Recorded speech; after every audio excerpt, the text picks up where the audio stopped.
everyone, and welcome back to the Royal Watcher podcast. I'm Saad Salman of the Royal Watcher, and I'm joined by our co-host Sam of the Beaumont. Hello. So today we're going to talk about the state opening of Parliament, which has really been one of the grandest events in the UK that we've seen in quite a long time.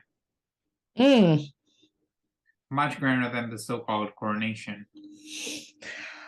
Well, I don't know if I'd go that far, Sad. I mean, I wasn't a fan of the coronation, but They call it so. I mean, I'm still going to be pissed off about that for years. yeah, I'll say that we got more tiaras this time. We'll put it that way. Yes, we did. And I think overall it was a much grander event. And this sort of thing is why we had the expectation for tiaras in the first place. Because if they're willing to don robes and tiaras and crowns at 11 in the morning on a random Tuesday, why not for the coronation? Yeah, I agree. Exactly. But I think generally, as we get into it, it was quite an exciting day and one of those displays of pomp and pageantry that the British royal family is known for. So I think let's start with the first slide where we saw King Charles and Queen Camilla depart Buckingham Palace in the Diamond Jubilee State Coach, which is really one of the most magnificent carriages because it's very modern and it has a lot of modern amenities, but it's quite spectacular and the way the decoration is done and makes it look very regal. And we saw King Charles. Interestingly, in the tradition of King Edward VII, his orders were quite unusual in that he was wearing the sash of the Royal Victorian Order with the collar of the Order of the Garter, but generally he would be wearing the sash of the Scottish Order of the Thistle as his second most kind of highest order. So this was a very kind of unusual decision on his part. I'll have to take your word for it. Okay. Yeah. And I think on top of that, I believe that may be because we're going to see a Scottish opening of Parliament sometime soon, and he'll probably wear the thistle for that, and he really just wants to differentiate the two. Yeah, that's a good enough reason. Probably. Yeah, and so we saw him in uniform. Queen Camilla was wearing her coronation gown, and I must say I liked this appearance much better, and for both of them throughout the day, they were much more relaxed. Of course, there was the pageantry and the speech and all the ceremonial they had to get through, but from comparing it from the images of the coronation, both of them seem much more at ease in their role now than they were a few months ago. Yeah, that's a good point. Yeah, and so if we move on to the next slide, we'll see they departed Buckingham Palace in the coach. They arrived at the Palace of Westminster, where they went up the sovereign stairs, followed by the Queen's companions, as they're called, but also keep on calling them ladies in waiting. Yeah. Yeah, I mean, why change it if it ain't broken? And there, the king and queen went to the robing room where they put on their cloaks and robes, and the king put on the imperial state crown, which is really the symbol of sovereignty, while Queen Camilla was wearing the George IV state diadem for the first time. And I wasn't really sure how it would suit her because it is not the biggest piece, but it is very regal. And I think she carried it off magnificently. Yeah, no, I think it suits her. She's got one of those heads where it can be a bit difficult for tiaras, but no, that's quite a nice piece and a very historic piece as well. And as a circlet, it does work very well with her kind of big puffy hair, but it seems to suit the hairstyle. Yeah. And along with that, she was wearing a pair of large diamond earrings, the same ones that she wore at her coronation, and she's been wearing since 2019, I believe. And the Diamond Riviere, which had a lot of people speculating, but my kind of final guess is that it's the Riviere that was given to Queen Alexandra by the City of London upon her wedding in 1863. And it's one of the pieces that was worn rarely by the late Queen. I believe she wore it like 2 or 3 times in the past decade or so. That and Camilla wearing it is like a nice kind of indication of her wearing something that's not as tied to the late Queen like the coronation necklace would be. Yeah, I mean that's the thing. Imagine having so many Rivieres that you can't tell which is which. Definitely. But yeah, this one, massive too.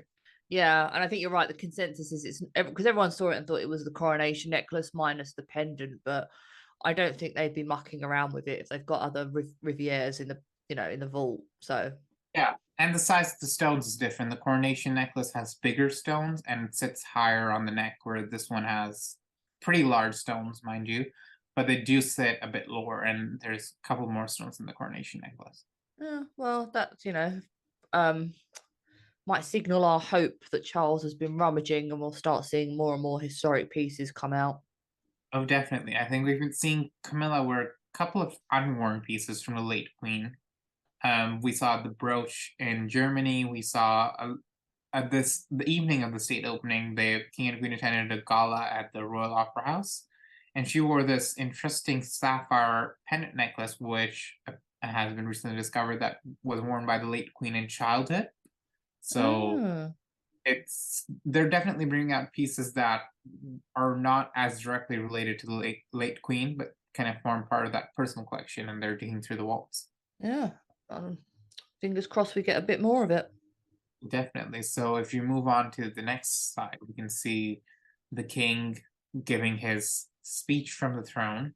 And this is really what the state opening is all about, where the king reads the government written speech about their kind of budget and Yeah, and general. can I just underline that for people who aren't familiar with it? Charles doesn't write the speech. These are not Charles's thoughts. These are not Charles's policies. He's given it by the government. Oh yeah, and you could really tell that because during the speech there were some places where even his expressions were like he did not want to say it. Yeah. But as sovereign, he has no choice, and he has to say whatever's written down. Yep. Yep. Yeah. So everyone on Twitter, as usual, shut up. Oh yeah, they had a whole issue. Or how dare he sit on the throne and talk about this, and this? But they have That's no what idea he what. does. Yeah, and I mean, there's so much kind of pageantry and so much ritual connected to this ceremony. There's Black Rod who goes to the House of Commons and they shut the door on him, and it's on her actually nowadays. But there's a whole kind of series of rituals that are part of this whole parliamentary system. And it's for an outsider, it does seem slightly ridiculous at times, but it's really the part of the democratic process. Yeah, we're strange, but it works. It does work. And I mean, the pictures, the two of them sitting on the thrones and him reading the speech, it did seem very much like this sort of ceremony is back because I started the Royal Watcher in 2016. And since then, we've only had two official full dress state openings of Parliament. The last few years have been quite unusual. And it's been such a what should have been kind of been happening every year has now not happened for quite a long time. So to see this kind of back in full dress when many people fear that it's never going to come back like this is quite reassuring. Yeah, we're back in business, baby. Definitely. And so we saw again the king and queen's robes. People have been unsure because Queen Camilla did not wear either of these robes during the coronation. So they're wondering which robe this one is and where it came from. But otherwise, quite a lovely gesture. And I think let's move on to the next slide, where we talk about the main event. And the highest ranking peeress in the room was Princess Antonia, the Duchess of Wellington, who's wearing the magnificent Wellington tiara and that massive diamond riviere. Absolutely huge. My jaw dropped when I saw that necklace. Yeah, she wore it at the last state opening of Parliament, but we didn't get any proper pictures of her that time. This time, they were sure to get a couple good shots, and this just looks magnificent. It's huge. I mean, I don't that Yeah. central stone's got to be 10 carats at least. Oh, definitely. And if you see in the collage of pictures that we have here, the Duchess on the very far left, she is wearing it as a base of the tiara. And that picture was taken at the wedding of Edward and Alexandra in 1863, the same wedding where Queen Alexandra was wearing that Riviere Queen Camilla was wearing on her gown. So it's one of those kind of historic parallels that is present for everyone. Yeah. You see, history can be told via jewels, and there's the proof. Yeah, and those earrings are also Oh massive. yeah, yeah. The nation was very grateful to Wellington. Yes, Quite a special we are. message. What with the new Napoleon film coming out, I think everyone can have a little history lesson. Oh, definitely. Yeah, no. And Princess Antonia is a great friend of King Charles and Queen Camilla. And to see her there, not just as a friend, but as the senior ranking Duchess, peeress in the stands because her husband is in the House of Lords. It was quite lovely to see her as almost as a support and the King and Queen having some familiar faces around because Yeah, she's she's in also a cousin, isn't she? Like a very distant yes, she one. and well, yeah. She's a And princess of Prussia, isn't she? yes, Prince of Prussia. Her grandfather was the last crown prince of Germany. Yeah, Oh, she's one of them. she is pretty high ranking in front of from the Prussian perspective. And then her mother was a Guinness. Oh, well, that helps. That's where the money comes from. Yeah. If we can talk about such a thing. But no, lovely to see her there. And she was really my top contender for if there was still going to be a Mistress of the Robes, that it would have been her. Mm, But I think she's probably busier. yeah. Yeah, and if we move on to the next slide, we'll see who I do consider the Mistress of the Robe, which is the Marchioness of Lansdowne, who's wearing the magnificent diamond floral tiara Yeah. and the same gown that she wore to the coronation. Yes, and she's got her little cipher, I can see. Yes, which is, I believe, a CR for Queen Camilla. Camilla. Yeah. And then I thought that they had been given some sort of kind of lady in waiting badge or something, but turns out that's the coronation medal underneath. Oh, they can produce those quick enough, but we're still waiting for the order. Oh, yeah, that's what my first thought was too. Mm. And beside her, we see the Queen Camilla's other lady in waiting, who's called Lady Sarah Keswick. And she was wearing a mystery diamond fringe tiara.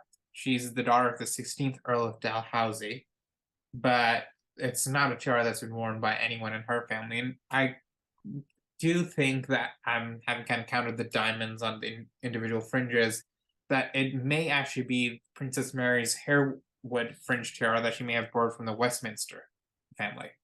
Maybe. Mate, that's Maybe. again like the Rivieres with the fringe tiaras. Unfortunately, they're very difficult to Good choice. pinpoint. Yeah. Yeah. But I mean, it did look quite magnificent and quite lovely to see that. Hmm. Though I have to say, I am sorry not to see our favorite Lady Susan Hussey there because she's been at state opening since the 60s. Mm. Well, can't have everything. I know. And I think we can move on to the next slide where we see even more tiaras from the noble ladies on display. My kind of highlight it was the Hess turquoise and moonstone tiara worn by the lady on the right there. And that's one of those magnificent pieces that survived a plane crash and now belongs to Baroness Geddes, I believe it's called. Okay. So, and it's one of those lovely heirlooms where you can see there's a kind of sea of tiaras, a lot of which we cannot identify because we don't know the ladies or the families well enough. Yeah. If anyone wants to drop us a name, then we'll do our own research. But yeah. Yeah, they're very welcome. And then on the next slide, you can see the king and queen as they were departing the chamber. And this, I really loved watching this scene because that is what the state opening is all about with the pageantry aspect. There's the beef eaters on either side. There's the robes, the pages. Except Prince George, we saw kind of all the usual pages that they had at the coronation. So Camilla's grandchildren and the other pages. So it was lovely to see that. Yeah. No, that's what it's all about. Yeah, and I do wonder if they're gonna kind of keep up with some of the coronation stuff, in which that Camilla's gonna wear her coronation gown and that sort of thing for future state openings. Yeah. So that's like, yeah. But no, it's interesting that it happened because people were a bit disappointed at first. But then, I mean, the late Queen wore her coronation gown for quite a few state openings in Parliament around the Commonwealth. So this is nothing too out of the ordinary. Well, again, there was that whole emphasis on the coronation that they're trying to be more sustainable and yeah, it's not like you can have 10 versions of this thing. That's probably hand handmade, hand stitched, Yes. so if And it has so much symbolism, so might as well make good use out of it. well, that's it, yeah. Yeah. I know that was lovely. And then we can move on to the next slide where we see after everything is done, the king and queen leaving the House of Parliament and they're going home. And one thing I want to point out before we kind of reach our concluding thoughts is Queen Camilla has her little poppy pinned to her hand back there. Oh, yeah. Because the king had it on his uniform, but she did not necessarily put it on there. She had it somewhere on the outfit, which I thought was really kind of sweet touch. Yeah. Yeah. So, Sam, what did you think about this state opening of Parliament?